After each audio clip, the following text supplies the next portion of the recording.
Hi, my name is Dinky Doo. Yabba-dabba-doo!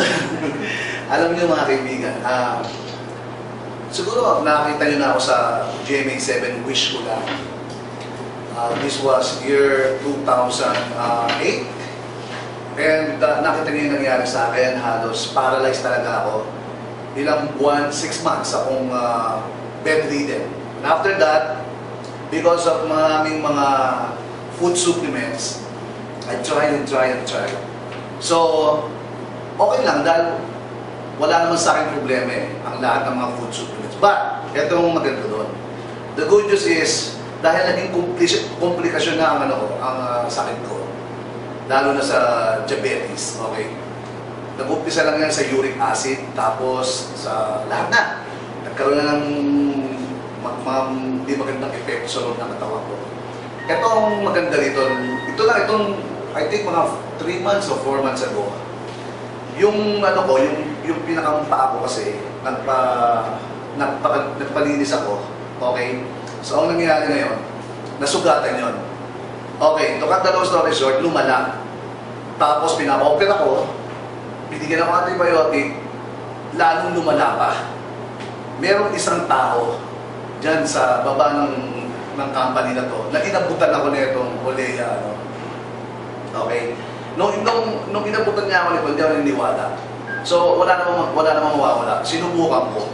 Kasi kabado na ako dahil candidate na ako for yung, siyempre, di ba, akit na eh. Pinatakan ko nung gabi dahil matutulog naman ako. Kinabukasan, hindi pa rin ako maniwala, pero nawala yung mga tubig-tubig. Yun yung infection kasi, no? The following night, pinatakan ko ulit, sumara na ang daan. Ba? Nung ika-3 nights, kinabukasan, pag-gising ko, okay, totally healed. Hindi ako pwede magsinungaling dahil pwede nyo akong demande.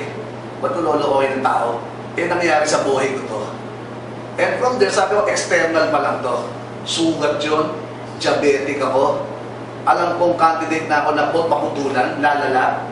Sabi ko doon sa tao, pangalan na si Willman. Sabi ko, hinamo ko kagad, sarcastic pa nga ako eh. Pwede bang pakilala mo ako sa nag-invento niyan? Kung sino yan?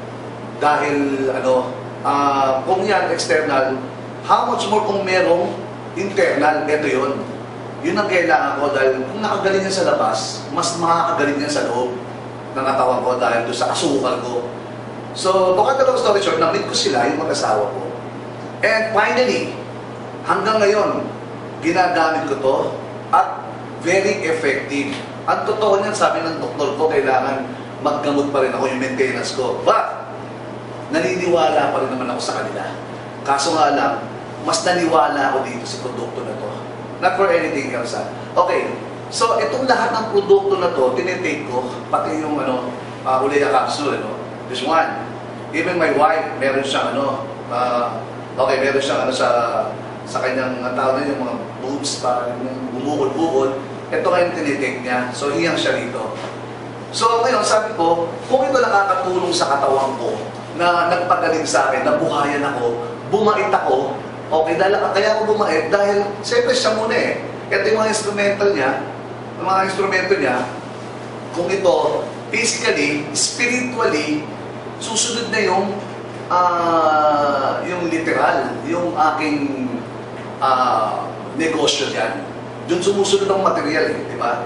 So ngayon, we're going to start this event with all celebrities. Hopefully, God willing, sa November, kay Makati Mayor Binay, kanina lang kausap ko si Chairman Ronnie Riquez, will start the event, the public service sa Makati, okay, kasama buong mga Olea family. Inaprubahan nito ng boss natin, ng tatay at nanay natin dito. Ngayon, public service, pamimigay tayo ng mga gamot, testimony, etc. And then may basketball, okay, events, basketball, mga artista versus Olea people. Pero Olea celebrities din. Of course, sino mga involved dyan? Chairman Ronnie Riquez, Gestonia Alarcon, si Jordan Herrera, John Hilario, Ondo Velasco, and a lot more, okay? So, watch this. Watch out, okay? Monsieur de Rosario will be there because his cousin is my best friend.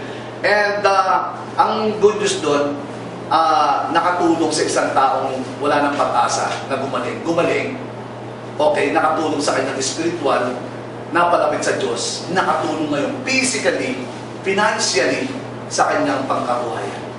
And that's all. Ladies and gentlemen, the one and only Olea